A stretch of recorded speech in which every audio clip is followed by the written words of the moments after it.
I locked your credit card. My husband's voice came through the speaker of my SUV as calmly as if he were reminding me to pick up milk on the way home. For a second, I honestly thought I'd misheard him. What? I locked your credit card, he repeated. You won't be using it again until we have a conversation. Before I could answer, another familiar voice pushed its way onto the call. My mother-in-law. Ask us before you spend a dime. She said every word, dripping with satisfaction. Silence filled the car. I could almost picture her standing in my kitchen with her arms folded, wearing the same smug smile she'd perfected over the past 3 years. Neither of them expected my reaction. I didn't yell, I didn't cry, I didn't beg. I simply ended the call. Then I started my engine and drove straight to my bank. 2 hours later. My phone showed 55 missed calls, and by then everything they thought they controlled was already gone. My name is Emily Carter, and until that afternoon, everyone, including my husband, believed I was the quiet wife who never fought back. I suppose that was partly true. For 17 years, I'd chosen peace over pride more times than I could count. I believed marriages survived because someone had to stay calm when life became messy. Most days that someone was me. Mark and I met in our 20s while I was finishing graduate school in accounting. He was starting a small construction company with one pickup truck, a toolbox, and more confidence than money. I admired that confidence. He admired my patience. Neither of us had much, but we built a comfortable life together. Over the years, his company grew. So did my career. I became a CPA specializing in helping medical practices organize their finances, prepare taxes, and plan for long-term growth. My work wasn't flashy. No giant job sites, no company trucks with logos, no newspaper interviews, just spreadsheets, numbers, careful planning, and clients who trusted me with their futures. The income was excellent. Very few people realized just how excellent. That included Mark. He knew I earned a good living. He never asked for details, and I never felt the need to compare salaries. To me, marriage wasn't a competition. Money was simply another tool we used to build our family's future. Together we raised 2 wonderful children. Olivia was 16, thoughtful and responsible. Ethan was 14, funny enough to make even difficult days feel lighter. Every financial decision I made centered around those 2 kids. College funds, emergency savings, insurance, retirement. If I could remove one future burden from their shoulders, I considered my work worthwhile. For many years, Mark appreciated that. Then everything slowly changed. The change didn't begin with money, it began with grief. 3 years earlier, Mark's father passed away unexpectedly after suffering a heart attack. His mother, Diane, suddenly found herself alone. Neither of us wanted her living by herself, so we invited her into our home. At first, it seemed like the right thing to do. She was polite, helpful, grateful.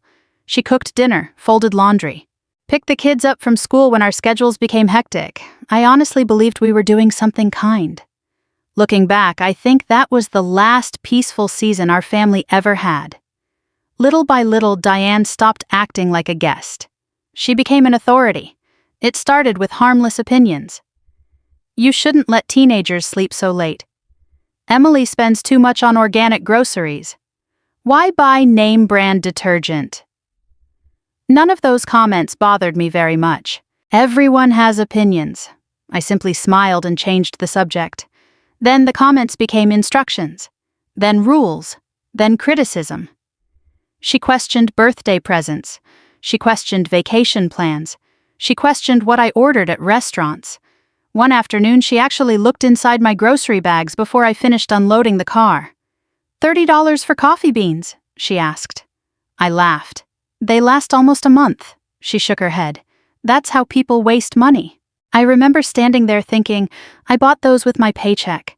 Why does this even concern her? Still, I let it go. Again. Peace felt easier than confrontation. Unfortunately, peace has a strange way of teaching controlling people that you'll accept even more. Several months later, Mark suggested we simplify our finances. Let's move everything into one household budget, he said. It sounded reasonable. Married couples do that every day. So I agreed. What I didn't notice was how often Diane sat nearby while we discussed money. Sometimes she didn't even pretend not to listen. Eventually, she started answering questions directed at me. "If you ask me, here's what I'd do. A wife doesn't need separate spending money." I laughed the first time she said it. She wasn't joking. Mark didn't seem to notice. Or maybe he chose not to. Whenever I privately told him his mother was becoming too involved, he always gave the same answer. "She's old-fashioned. She means well. Just ignore it." Ignoring it became harder. One evening, I bought Olivia a dress for her junior homecoming dance. Nothing outrageous. Just a beautiful blue dress she'd fallen in love with after weeks of saving birthday money. When Diane saw the receipt, she frowned. "You paid that much." Olivia quietly disappeared upstairs. I answered calmly. "She deserves something special." Diane looked directly at Mark. "See, this is exactly what I'm talking about." Instead of defending me, he sighed. "Maybe Mom has a point." That hurt far more than I admitted. Not because of the dress, because my husband had stopped seeing me as his partner. Little by little, he had begun seeing me through someone else's eyes. Still, I never stopped contributing. Every month, I quietly handled our taxes. I adjusted retirement accounts. I reviewed insurance policies. I increased our emergency savings. Whenever Mark's business experienced a slow season, I shifted money around so payroll never bounced. He never asked how I managed it. He simply assumed everything always worked itself out. Sometimes the people who benefit most from your sacrifices are the ones who notice them the least. Then came the shopping trip that changed everything. I bought a laptop for Ethan. His old one had finally died while he was finishing a school project. I didn't think twice. I'd researched prices, found a holiday sale, used the family credit card, a perfectly ordinary purchase. Apparently, Diane saw the transaction notification before Mark did. By the time he called me that afternoon, they had already decided I needed to be taught a lesson. They honestly believed locking one credit card would remind me who was in charge. What neither of them understood was something I had never bothered explaining. That credit card wasn't the foundation of our family's financial security. I was. And as I parked outside my bank that afternoon, I realized something else. For 17 years, I had protected everyone else's future. It was finally time to protect my own. When people hear stories like mine, they usually imagine that controlling behavior appears overnight. It doesn't. At least it didn't in my marriage. It arrived one tiny compromise at a time. Each one seemed too small to fight about. Each one felt easier to forgive than confront. By the time I realized how much had changed, I barely recognized the marriage Mark and I had built together. The morning after Diane moved into our home, she stood in my kitchen making pancakes while humming an old country song. She smiled when I walked in. "I figured I'd make breakfast so you could sleep a little longer." I hugged her. "You don't have to do that." "I know," she said. "I want to." Back then, I truly loved having her around. She adored the grandchildren. She told wonderful stories about Mark as a little boy. She remembered birthdays. She baked pies from scratch every Thanksgiving.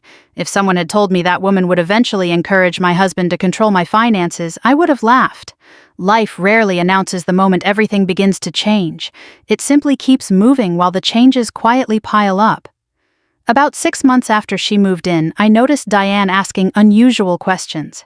"How much does your office pay these days?" "Oh, enough." "More than Mark?" I smiled politely. "We both do well." She didn't like that answer. She wanted numbers, comparisons, a winner. I never gave her one. Money had never been a competition inside my marriage, at least not until she made it one. One Saturday afternoon, Mark came home from a job site exhausted. His construction company had landed several commercial remodeling contracts, and he was working nearly every weekend. I poured him a glass of iced tea while he sat at the kitchen table. Before he could even take a sip, Diane spoke. "Emily bought another one of those expensive candles." Mark looked confused. "What candle?" "The one sitting in the living room." He shrugged. "If she likes it." "It was $40. He looked at me. "You spent $40 on a candle." I laughed. "Actually, it was $38. He smiled. Still seems high. It'll probably last 6 months? That should have been the end of the conversation. Instead, Diane quietly added, "Little purchases like that are why people never build wealth." I nearly laughed again. If only she knew. The irony was almost unbearable. That single candle cost less than the monthly dividends from one investment account I'd built years earlier. But I didn't say that. There was no reason to. I wasn't interested in proving anyone wrong. The strange thing about financial control is that it rarely begins with major decisions. It begins with questions. Do we really need this? Couldn't we wait? Did you compare prices? Eventually, the questions become expectations. Then, permissions. One evening, I stopped by the grocery store after work. The total came to almost $300. Food wasn't cheap anymore. Neither were paper towels, laundry detergent, or the snacks 2 growing teenagers could somehow inhale in a single weekend. As I unloaded everything onto the kitchen counter, Diane started picking through the bags. She held up a package of fresh salmon. "This wasn't on sale." "No, you bought fresh berries." "Yes." "And imported cheese?" I smiled. "The kids love it." She sighed dramatically. "When I raised my family, we learned the difference between needs and wants."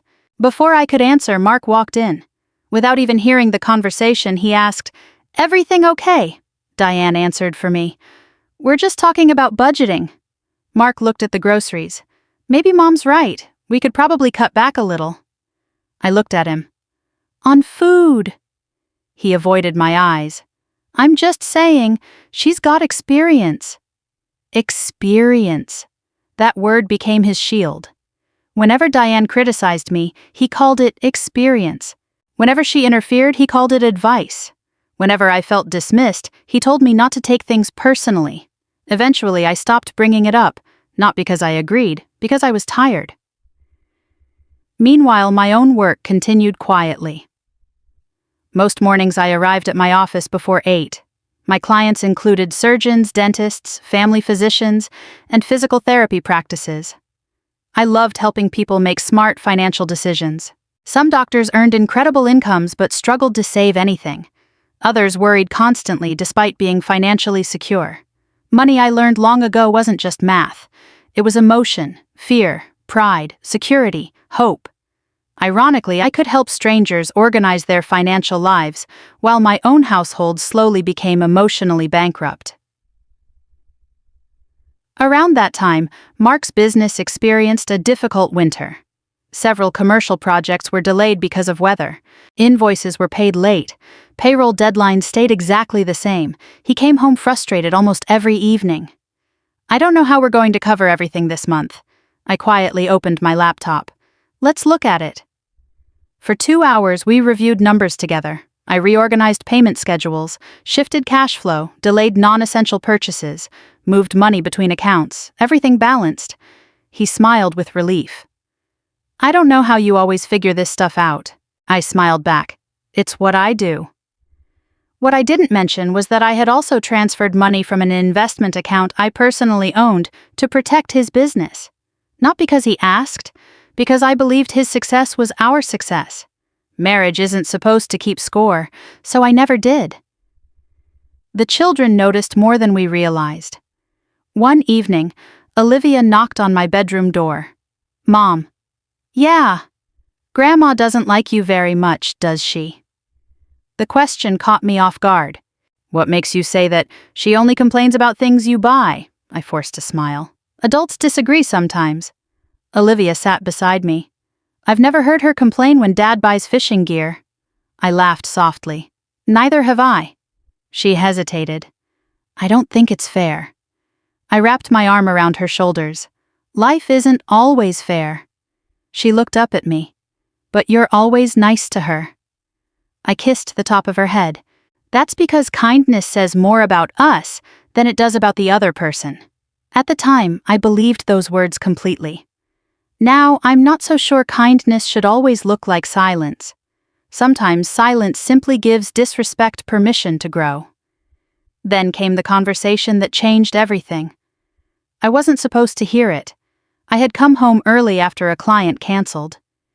As I walked through the garage, I heard voices inside the kitchen. Mark and Diane. Neither realized I was already home. "You spoil her," Diane said. "I don't." "You do. She spends whatever she wants." Mark sighed. "She works hard." "So what, you're the husband?" There was a long silence. Then Diane delivered the sentence that stayed with me for weeks. "A man who doesn't control the money eventually loses control of his family." I stood frozen in the garage, waiting, praying Mark would laugh. Tell her she was wrong. Tell her marriage wasn't about control. Instead, I heard him quietly say, "Maybe you're right." Those 4 words broke something inside me that I didn't know could break. Not because he agreed with his mother, because he no longer trusted the woman who had spent 17 years standing beside him. A week later, Ethan's laptop finally died in the middle of a school assignment. I drove him to an electronics store after work. We found a reliable model on sale. Nothing extravagant, just exactly what he needed. I paid with our household credit card without thinking twice. When we walked into the house carrying the box, Diane's eyes immediately landed on the receipt sticking out of the shopping bag. She didn't say a word. She didn't have to. By the next afternoon, my phone rang, and my husband decided to teach me a lesson his mother had spent months convincing him to give. The parking lot outside my bank looked exactly as it had every other Tuesday afternoon. Parents hurried past with toddlers. An elderly couple slowly crossed toward the entrance holding hands. A landscaping crew trimmed hedges along the sidewalk. Nothing about the scene suggested that my marriage was quietly unraveling.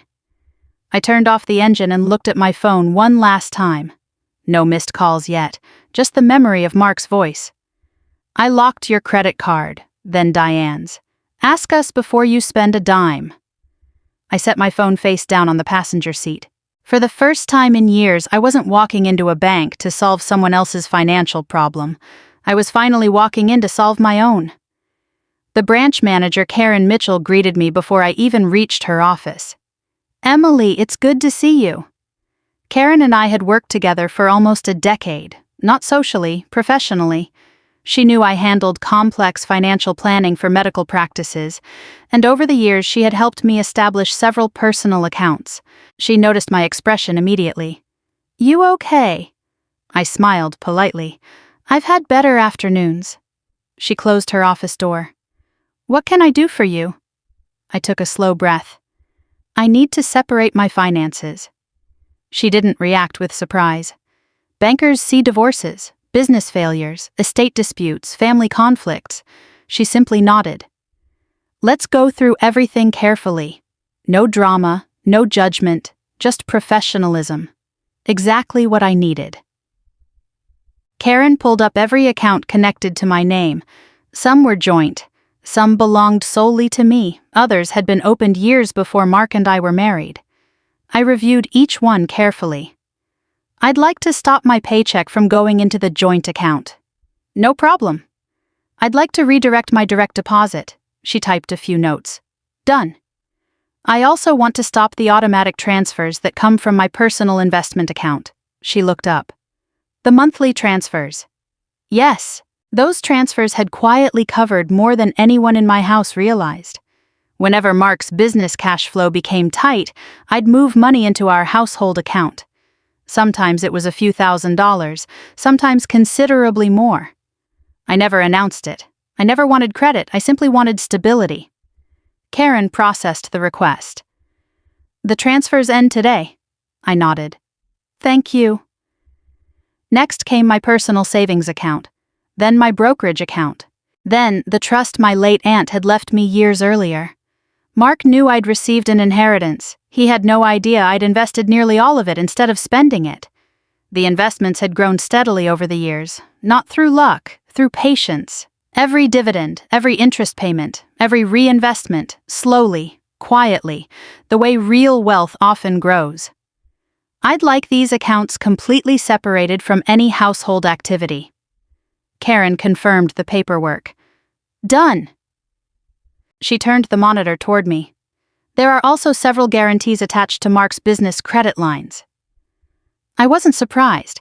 Years earlier, when his company was still expanding, I'd agreed to serve as an additional financial guarantor because my income and assets strengthened the applications. At the time, it made perfect sense. We were partners. Today felt different. I'd like to remove myself wherever legally possible. Karen nodded thoughtfully. Some agreements allow immediate withdrawal after review. Others require replacement documentation. I understand. She handed me several forms. I signed each one carefully. Not angrily, not emotionally. Simply, carefully. Every signature represented something much larger than money. It represented a boundary, one I should have drawn years earlier. Karen paused. I hope you don't mind me asking, I smiled. Go ahead. Is this heading toward divorce? I looked down at my wedding ring. For 17 years I'd worn it without ever imagining taking it off. I honestly don't know, she nodded gently. Sometimes separating finances saves a marriage. I looked back up. I hope you're right. Because despite everything, I still loved my husband. Love wasn't the problem. Respect was. Almost 2 hours had passed when we finished. Karen handed me a folder containing updated account information. Everything that belongs solely to you is now completely independent. I thanked her. As I stood to leave, she said something I'll never forget. You've spent your career protecting other people's financial futures. She smiled kindly. Don't apologize for protecting your own. For some reason, those words almost made me cry. Instead, I simply thanked her again. Outside, the afternoon sun felt warmer than before. I climbed into my SUV and finally picked up my phone. 23 missed calls, most from Mark, several from Diane, 2 from home, 1 from Olivia. A voicemail notification appeared. I didn't listen, not yet. I started the engine. Before I even backed out of the parking space, the phone rang again. Mark. I watched it vibrate until it stopped. 5 seconds later, another call, then another, then another. I drove home without answering a single one. Halfway home, my phone buzzed with a text. Where are you? A minute later. Call me immediately. Then another. Something's wrong with the business accounts. I kept driving. Another message. Emily, please answer. Another. Payroll isn't processing. Then one from Diane. What did you do? I almost laughed. Not because anyone was suffering, because for the first time they were asking the right question. What did I do? Nothing illegal, nothing dishonest, nothing secret. I simply stopped quietly carrying responsibilities they never realized were mine. When I reached home, Mark's truck wasn't in the driveway, neither was Diane's car. The house was quiet. Inside, Olivia sat at the kitchen island doing homework. She looked up the moment I walked in. Mom? Hi, sweetheart. She studied my face. Are you okay? I will be. She hesitated. Dad left really fast. I know. He looked scared. That surprised me. Scared wasn't a word my daughter usually associated with her father. What happened? I don't know. She shrugged. Grandma kept saying something about the bank. I smiled softly. Did either of them say anything to you? She shook her head. No. Good. I wasn't going to drag my children into an adult conflict. They deserved better. An hour later, Ethan came home from baseball practice. He immediately noticed the tension. What's going on? Nothing you need to worry about. He looked unconvinced. Before anyone could say another word, the front door burst open. Mark walked in. His face looked paler than I'd ever seen. His shirt was damp with sweat despite the air conditioning. He wasn't angry. He looked terrified. Emily! I calmly set my coffee mug on the counter. Hi.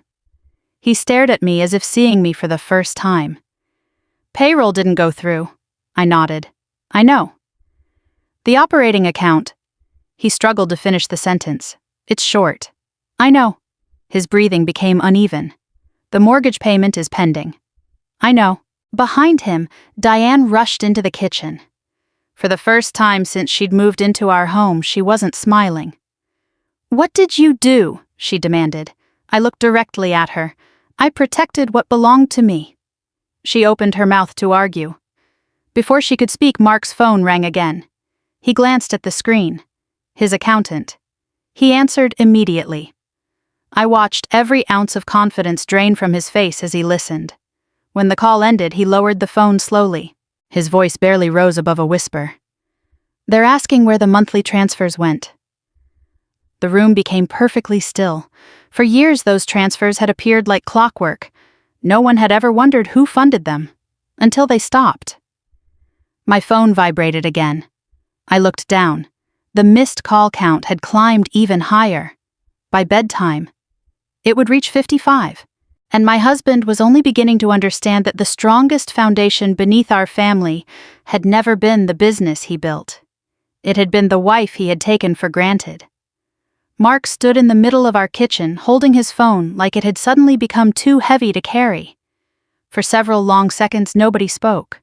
The only sound came from the refrigerator humming behind us. Finally, Diane broke the silence. "You can't just take money away from your family." I looked at her calmly. "I didn't." She frowned. "Then why are his accounts short?" "Because I stopped putting my money into them." She blinked. "My money."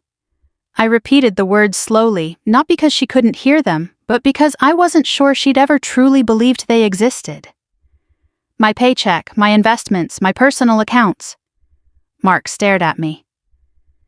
"What are you talking about?" I met his eyes. "You really don't know, do you?"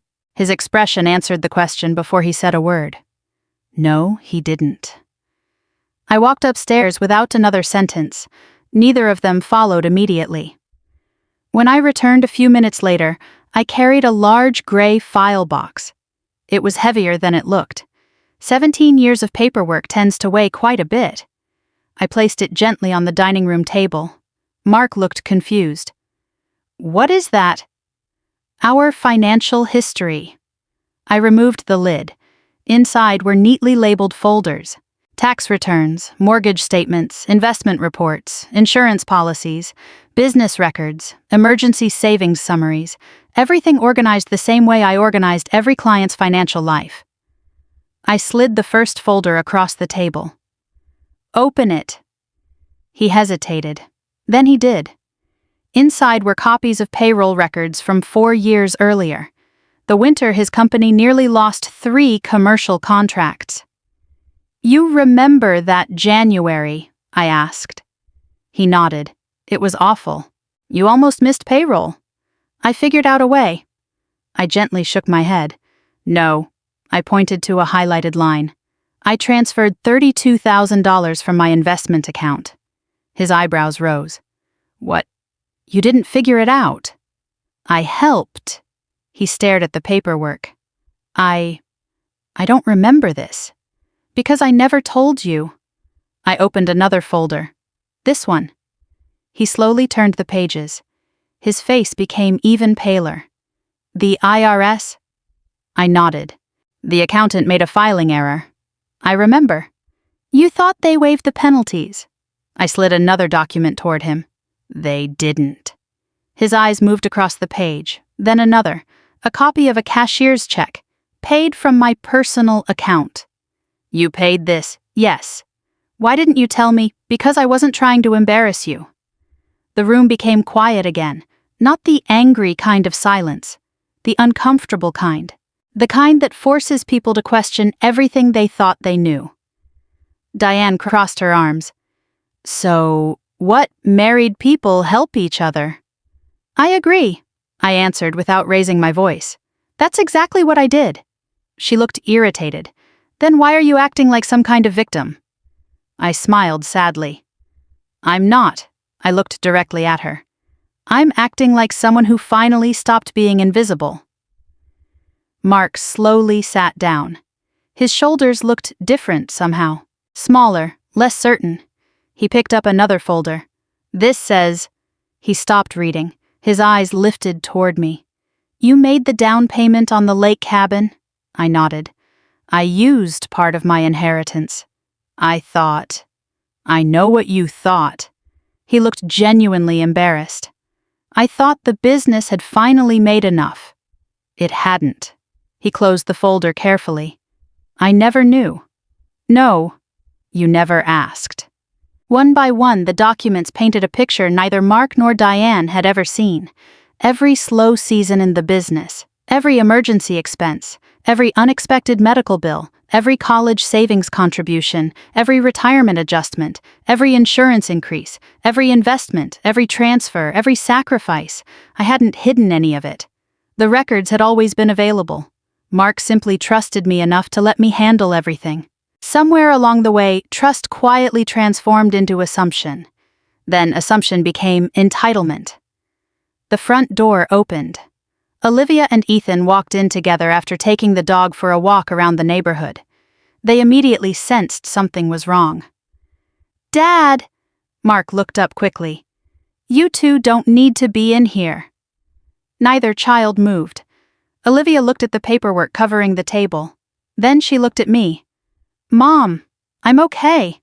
She walked beside me anyway. It reminded me of something she'd done when she was 6 years old. Whenever she sensed I was upset, she'd simply stand close enough to hold my hand. She didn't reach for my hand now. She simply stood beside me. Some habits never disappear. Ethan looked at his father. "Is everything okay?" Mark opened his mouth. Nothing came out.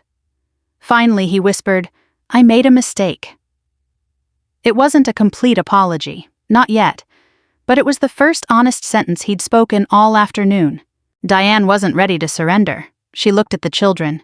"This is between adults." Olivia surprised all of us. "No," her voice remained respectful. "But it became our business when you started treating Mom like she couldn't make her own decisions." The room froze. Diane looked stunned. "You shouldn't talk to your grandmother that way." "I wasn't disrespectful." Olivia swallowed hard. "I've watched you criticize Mom almost every day since you moved in." Nobody interrupted her. "I thought maybe I was imagining it." She looked toward her father. "But then you started agreeing with Grandma." Mark lowered his eyes. Ethan spoke next. "I remember the laptop." Everyone looked at him. I felt guilty. "You shouldn't have," I said softly. "I know." He looked at his father. "I thought maybe I shouldn't have asked for one." Mark covered his face with both hands.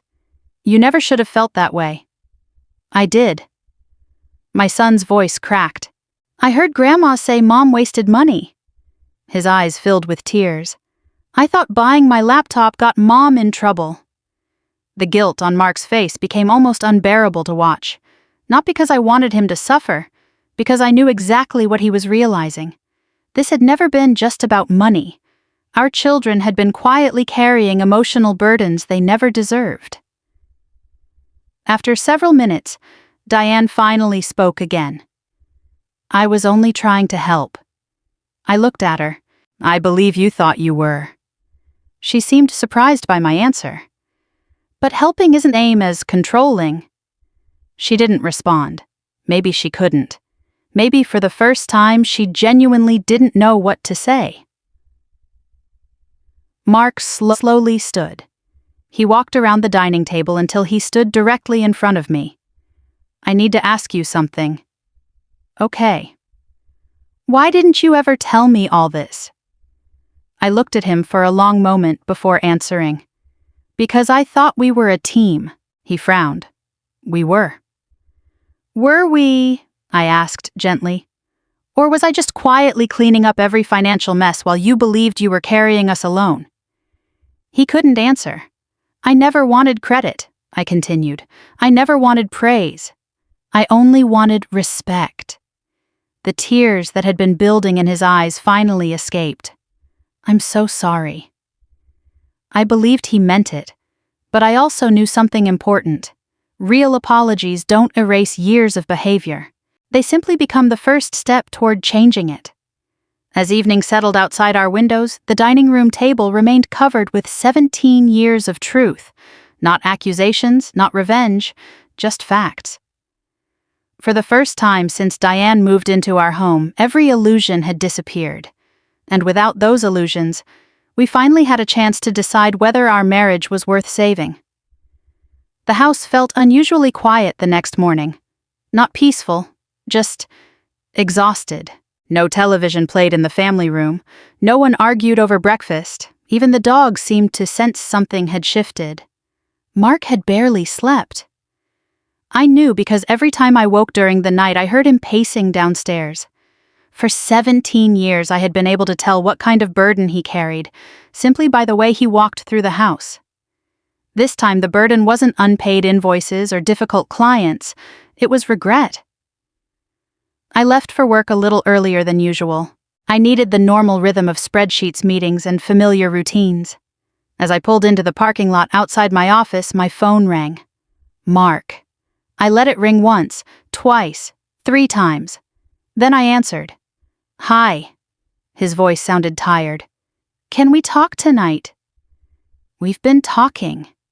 I know. There was a long pause. I mean, really talk. I looked out the windshield for a moment. No yelling, no blaming, no interruptions from your mother. He answered almost immediately. I'll make sure of it.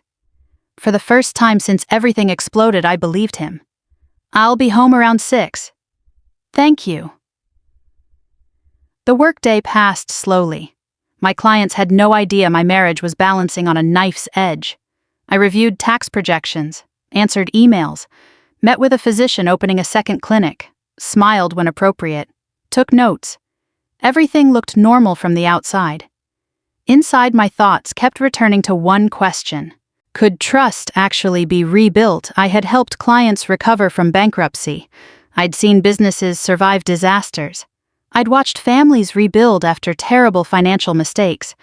But rebuilding a marriage that required something numbers could never measure. Humility. When I arrived home, Diane's car was gone. Mark was sitting alone on the back patio. 2 untouched cups of coffee rested on the table between us. He stood as I walked outside. Thanks for coming. I live here. A faint, embarrassed smile crossed his face. I guess you do. We sat without speaking for nearly a minute. The silence wasn't uncomfortable. It simply felt honest. Finally, he looked at me. I asked Mom to spend a few days with my sister. I nodded. She wasn't happy. I imagine not. But she went. He rubbed his hands together nervously. I needed to talk to my wife. Those last 2 words caught me by surprise, not because they were extraordinary, because I hadn't felt like his partner in a very long time. He took a deep breath. I owe you an apology. I waited, not because I wanted a speech, because I wanted sincerity. I've apologized before. You have. But usually it was to end an argument. I didn't disagree. This time, he looked directly into my eyes. I'm apologizing because I finally understand what I actually did. I remained quiet. You weren't spending my money. No, you were protecting our family. Yes. And I let my own mother convince me that protecting meant controlling. His voice cracked. I became someone I never wanted to be. There it was, not an excuse, recognition. Sometimes that's where real healing begins. I need you to understand something, I said softly. He nodded. When you locked that credit card. I paused. I wasn't hurt because I couldn't buy groceries. He listened carefully. I was hurt because my husband believed I needed permission. He lowered his head. I know. No. I gently shook my head. I don't think you did. I leaned forward. Do you know what went through my mind? He whispered, what? I thought. My voice caught unexpectedly. After 17 years, this man doesn't know me at all. His eyes filled with tears again. I'm so sorry. I know. And I don't expect you to forgive me today. I appreciated that answer. Forgiveness should never be demanded. It has to grow. A few minutes later, he quietly asked, Can I ask you something? Of course. Why didn't you scream at me yesterday? I smiled faintly. I wanted to. He almost laughed through his tears. I deserved it. Maybe. I looked out across our backyard, but screaming would have changed the volume. I looked back at him. Not the lesson. He nodded slowly. I understand now. I hope so. Later that evening, Diane called. She asked if she could stop by. I almost said no, then I remembered something my father used to tell me. If people are willing to admit they're wrong, at least give them the chance to speak. An hour later, she walked through the front door carrying a small pie from the neighborhood bakery. It felt strangely familiar. The first week she'd lived with us, she'd brought home pies too. This time, however, she looked 10 years older. She sat quietly across from me at the dining room table. For several moments she couldn't meet my eyes. Finally she spoke. I owe you an apology. I listened. When Harold died, she swallowed hard. I was terrified. Harold had been Mark's father. I didn't know who I was without him. Tears rolled down her cheeks. I was afraid of being alone. Her voice became smaller, and I was afraid my son wouldn't need me anymore. No one interrupted. I started giving advice because it made me feel useful. She twisted a tissue in her hands. Then I started believing my advice mattered more than yours. She looked at me. I convinced myself I was protecting him. I nodded. I know. But I wasn't. Another tear slipped down her face. I was driving a wedge between the two people who loved each other. She looked toward Mark. I'm ashamed of that. For the first time since she'd entered the room, I saw something I hadn't seen in years. Not pride, not control. Just an elderly widow who had allowed grief to turn into fear. Fear had become interference. Interference had become manipulation. Understanding that didn't erase the damage, but it explained it. I folded my hands together. If we're going to move forward... Both of them looked at me. Things have to change. Mark nodded immediately. Anything. No, I smiled gently. Not anything. I spoke carefully. We'll have one household budget that we both review. Agreed. We'll each keep personal accounts. Agreed. No one needs permission to buy reasonable personal items. Absolutely. And major financial decisions, we make together, Mark finished. Together. I nodded. Also, I looked toward Diane. I love you because you're my children's grandmother. Her eyes filled again. But our marriage belongs to Mark and me, she whispered. I understand. You don't get to make decisions for us anymore. I won't. She didn't argue. She didn't defend herself. She simply accepted the boundary that more than anything convinced me she truly wanted to change. A week later, Mark surprised me. He handed me a business card. It belonged to a licensed marriage counselor. I already made the appointment. You did. He smiled nervously. I figured rebuilding trust deserves professional help. I laughed softly. That's probably the smartest financial decision you've made all year. For the first time in days, we both laughed. Not because everything was fixed, because hope had quietly returned. Hope doesn't arrive with fireworks. Sometimes it arrives with one honest conversation, and two people finally willing to listen. People often assume that forgiveness arrives the moment someone says, "I'm sorry." It doesn't. At least it didn't for me. An apology can open a door. Walking through it takes time. Trust doesn't return because someone promises to change. It returns because they actually do. One ordinary day at a time. Our first counseling session felt awkward. Mark and I sat on opposite ends of a comfortable gray sofa, while our therapist, Dr. Reynolds, smiled warmly from across the room. I'd like to ask each of you one question, she said. Mark nodded. So would I. She looked at me first. What did you lose? I answered without thinking.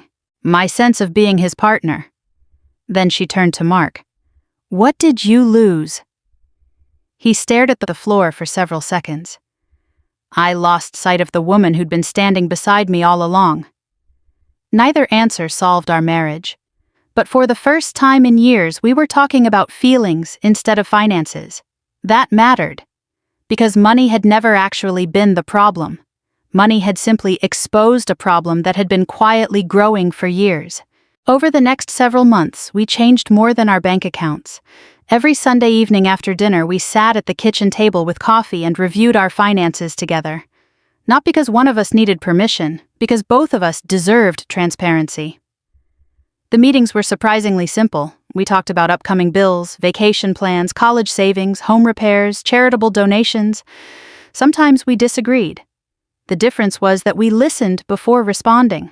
No one kept score. No one tried to win. Some conversations lasted 10 minutes. Others lasted an hour. Every one of them ended with both of us understanding exactly where we stood.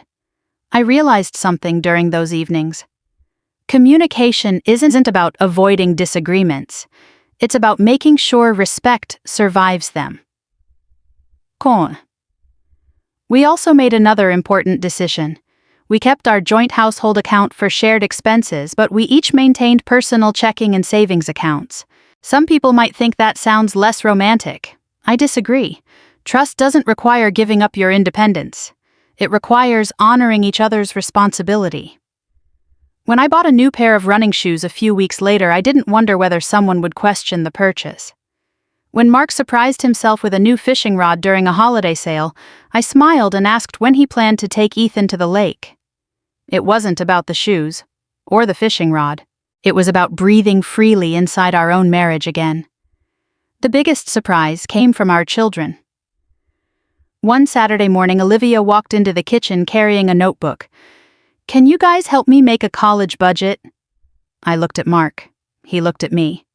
Then we both laughed. "Absolutely," we said at the same time. For the next hour, we talked with both kids about student loans, credit cards, emergency funds, and the importance of living below your means. I didn't hide what had happened between Mark and me. I simply didn't burden them with every painful detail. Instead, I told them something I wished someone had told me years earlier. The healthiest financial relationship isn't built on who controls the money. It's built on honesty, respect, and shared responsibility. Olivia wrote the sentence down. Months later, I found it taped inside her planner. That tiny piece of paper meant more to me than she probably realized. Diane changed too, not overnight, but noticeably. A few weeks after moving in with Mark's sister for a short time, she asked if we could have lunch together. Just the two of us. I accepted. We met at a small diner we'd both always liked. Halfway through our meal, she quietly admitted something. "I started volunteering at the senior center." "Really?" she smiled. "They needed someone to help organize donation records." I laughed. "So you're doing bookkeeping now?" She nodded proudly. "It keeps me busy." More importantly, I think it gave her something she'd been missing. Purpose. She no longer needed to insert herself into our marriage to feel valuable. She had built a life outside of it. She still offered advice from time to time. The difference was simple. She waited until we asked, and when we said, "We've got it," she smiled and let it go. That small change transformed our relationship more than either of us expected. Almost a year after the day Mark locked my credit card, we celebrated our 18th wedding anniversary. Nothing extravagant. Just dinner at the little Italian restaurant where we'd celebrated our 10th anniversary years earlier. As we finished dessert, Mark reached into his jacket pocket. For a brief second, I wondered if he'd bought jewelry. Instead, he slid a small envelope across the table. Inside was a replacement credit card. Not because I needed one. Mine had worked perfectly well all year, he smiled. "I think this belongs in your wallet." I looked at him. "You know I already have cards."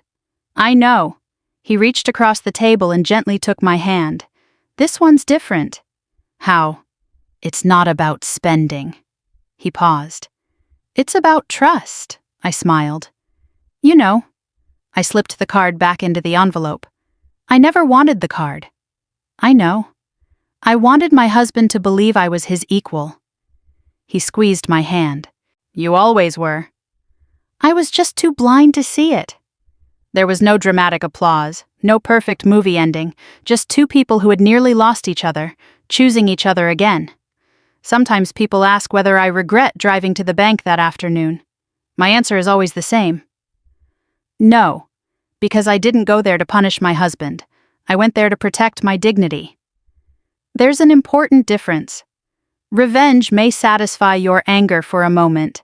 Self-respect changes the rest of your life. If Mark had never admitted he was wrong, our story probably would have ended very differently, but he chose accountability over pride, and I chose boundaries over bitterness. Together, those choices gave our marriage a second chance. Today our grandchildren know us as the grandparents who laugh too loudly during board games and spoil them with homemade cookies. They'll probably never know how close we came to losing everything, and that's okay. Some victories don't need an audience, they only need two people willing to grow. If there's one lesson I hope you take from my story, it's this: never confuse love with control. Never confuse silence with peace. And never underestimate the quiet strength of someone who has spent years holding a family together without asking for recognition. Sometimes the strongest person in the room is the one who never had to raise their voice. Thank you for spending this time with me.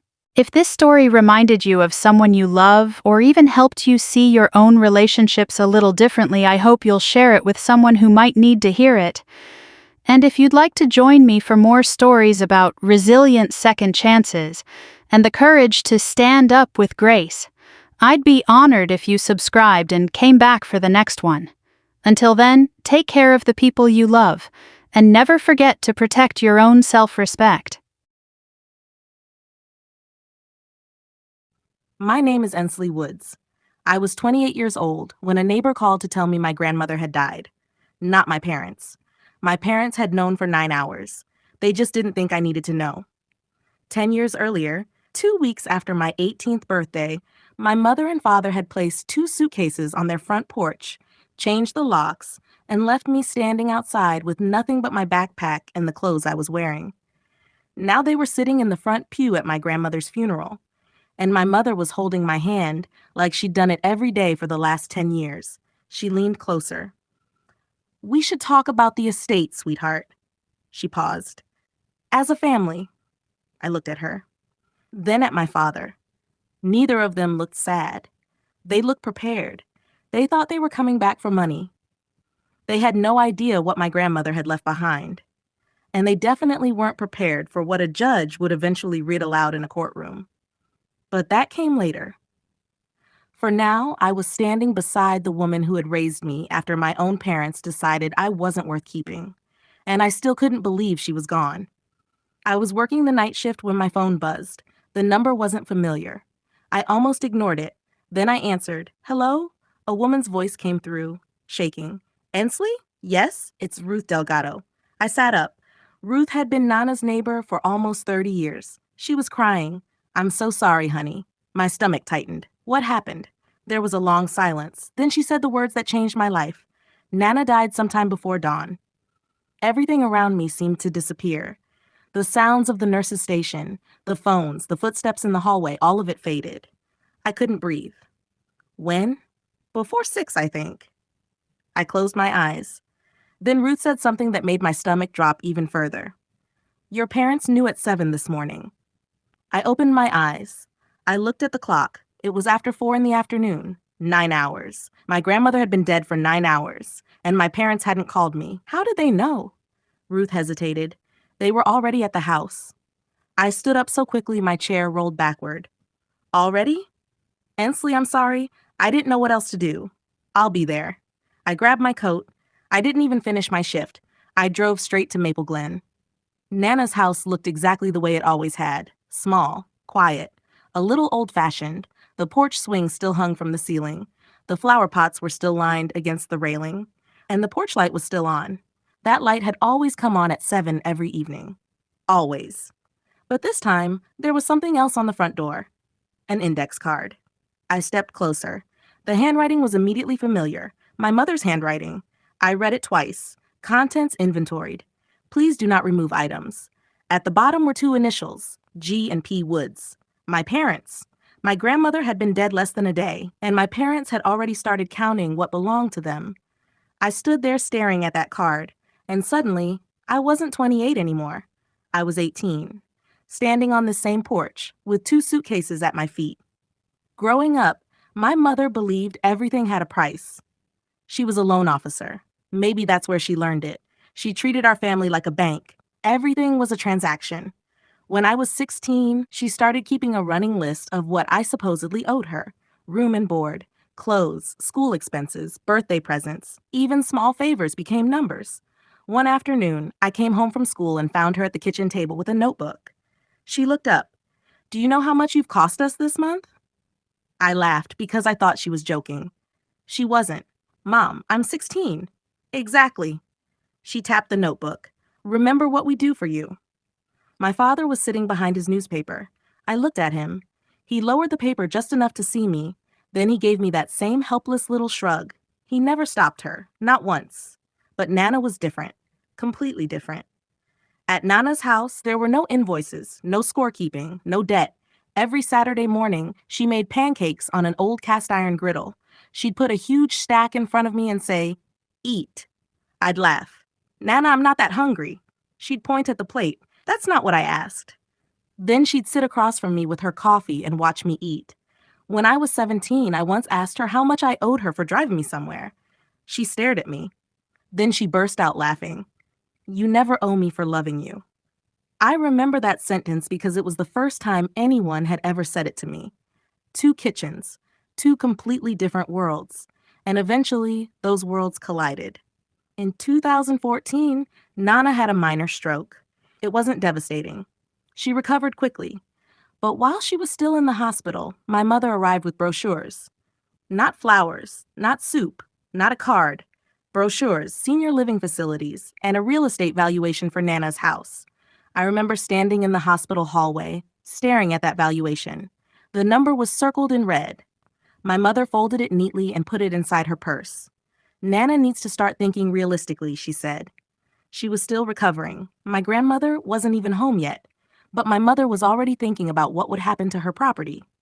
Then one night, I overheard my parents talking. I was 17.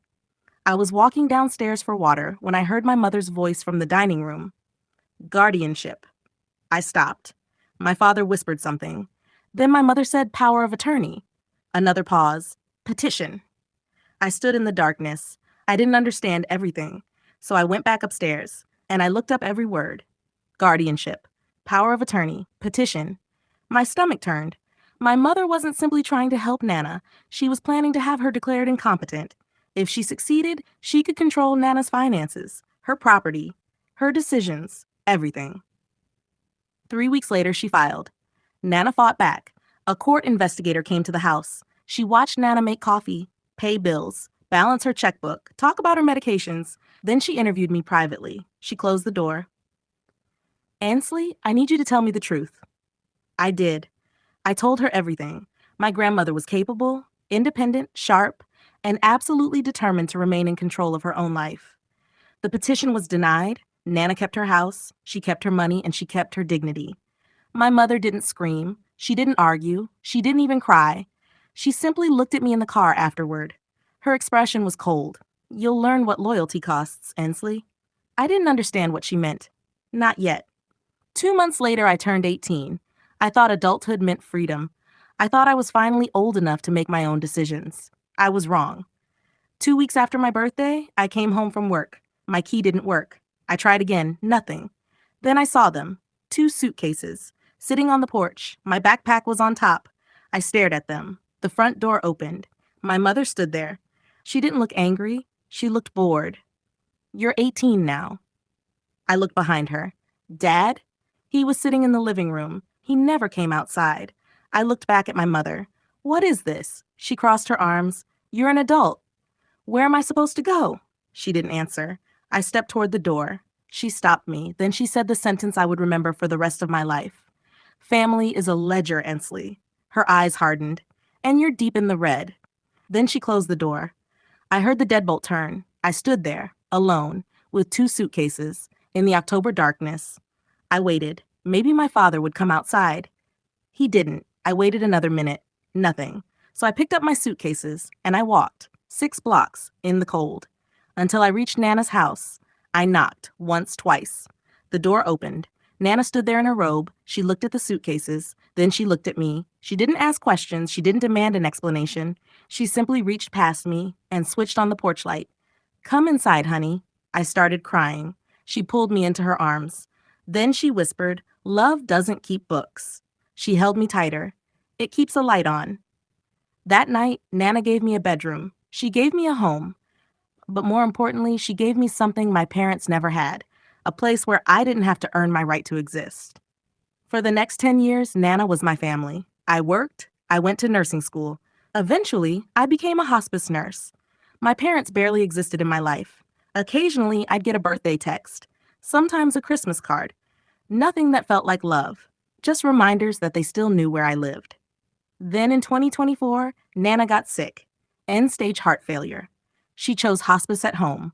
I wasn't her nurse. I was her granddaughter. I cooked for her. I sat beside her. I played cards with her. I listened to stories I'd already heard 100 times. And one night, just a few weeks before she died, Nana grabbed my wrist. Her hand was weak, but her eyes were clear. "When they come smiling," she whispered, "let Harriet do the talking first." I frowned. "Who?" She looked directly into my eyes. "Harriet Cole, her attorney." "Why?" Nana squeezed my hand. "Promise me." I didn't understand, but I promised. "I promise." She smiled. Then she closed her eyes. 3 weeks later, she died peacefully in her own bed, and I thought the hardest part of losing her was over. I was wrong. Because at Nana's funeral, my parents came back, and they weren't there to say goodbye. They were there for the estate. My mother squeezed my hand beside the casket. Then she leaned close and whispered, "We should talk about the estate, sweetheart." She smiled. "As a family." I looked at her. For the first time in 10 years, I realized something. My mother still thought I was 18. Still thought I was the girl standing outside with 2 suitcases. Still thought everything had a price. She had no idea that Nana had spent 10 years preparing for this exact moment. And she had no idea that the woman she had thrown away was about to inherit everything.